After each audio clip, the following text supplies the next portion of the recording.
Man, it's that old thing, perseverance, consistency, hard work. My goal is to put the same work into, my businesses, my family that I put into football, and I've been running with that mantra since I got married back in '97, that if I'm going to have a successful marriage, I got to, the same hard work and same consistency and discipline I had on the football field, I got to put in my marriage and with my kids and with my businesses and all that. So it teaches you a lot, man. How to deal with your fellow man and not look at his color, but look at what he can do for the overall good of what you're trying to accomplish. So sports to me in general is just an incredible deal when you talk about football specifically because of the closeness of guys. I just believe it's an amazing sport.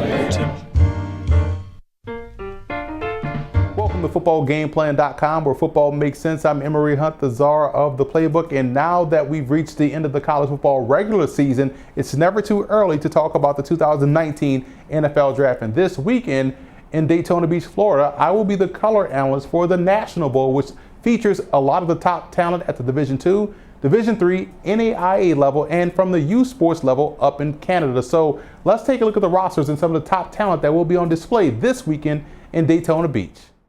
The National Bowl is an annual postseason all-star game in college football consisting of the top players from non-FBS programs. And the National Bowl showcases All-American and All-Conference seniors from around the nation that travel to the game from across the country and into Canada, representing over 400-plus Division II, Division III, and NAIA programs, as well as some programs that play Canadian college football. The National Bowl is the elite and only current postseason all-star game to focus on players below the Division I, FBS, and FCS level that get the opportunity to play in front of many NFL and CFL scouts. And the National Bowl is presented by Spiral and East Preps LLC, founded by owner Michael Corte Esquire, who is a former NFL agent and an All-American football player at Franklin and Marshall. The rosters give NFL and CFL scouts a chance to view and get to know some of the best players from smaller schools over the entire bowl weekend. And the National Bowl is also coached by pro coaches. Now let's take a look at some of the talent that'll be performing in Daytona Beach this upcoming weekend.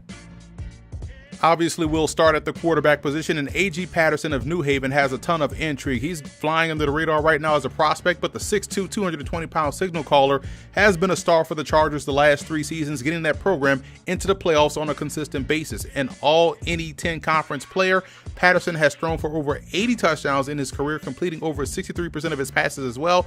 And I'm impressed with his velocity and placement over the middle of the field, and I'm excited to see him up close and personal this week. Another quarterback that's flying under the radar is C.J. Collins from Southwest Assemblies of God University, which is an NAIA program. It's the deep ball accuracy that jumps out at you on film from Collins, who stands 6'4" and weighs 225 pounds. This season, he averaged over 320 yards a game and tossed 31 touchdowns to only 6 interceptions. So it'll be the consistency in a short to intermediate passing game that I'll be keeping a watchful eye on this week during the practices.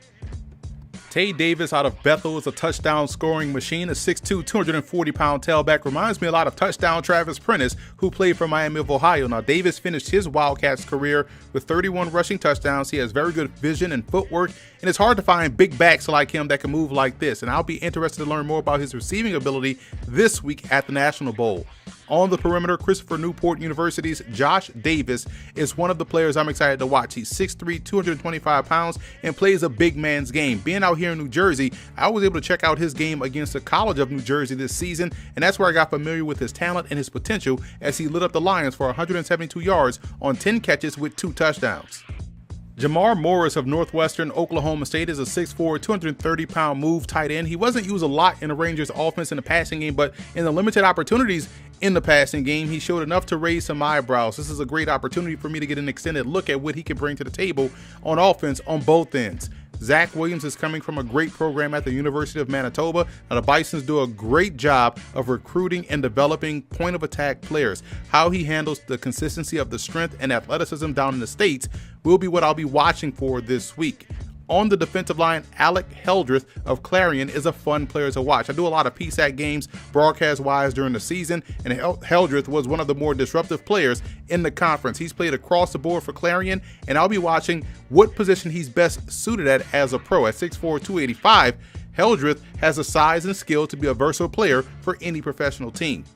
Two linebackers I'm excited to see are Anthony Walker of Arkansas Monticello and Ryan Slager of Grinnell College. Let's start with Walker. He played primarily as a rush-in for the Boll Weevils, and I want to get a gauge on whether or not he's going to remain strictly that as a pro, or does he have the versatility and the athleticism to play more than one spot at the second level. Slager I'm interested to see because of the pedigree in which he brings with him as a Division III all-time leader for tackles with 605 tackles in his career. The 6'1", 225-pound backer also finished his career with 20 TFLs and 9 sacks. Obviously, if you're around the ball that often, you're doing great things. I want to see what he does this week as he makes a step up in competition in this All-Star game. In the secondary, going back to the PSAC with Dante Redwood out of Mercyhurst, this is a player that is always around the football, and I'm a big fan of both his instincts and his ball skills. This season, Redwood picked off 3 passes and broke up another 20.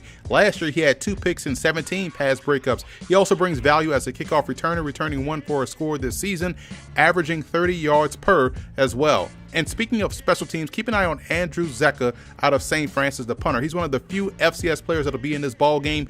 But when you look at what he does punting the football, it makes him a legit defensive weapon. I was at that playoff game 2 years ago against Villanova, and he got ridiculous hang time and depth on his punts, helping keeping the red flash in that ball game. A preseason All-NEC performer, Zeca had 8 punts of 50 yards or more with a long of 72, downing 17 inside the 20 and forcing 12 fair catches.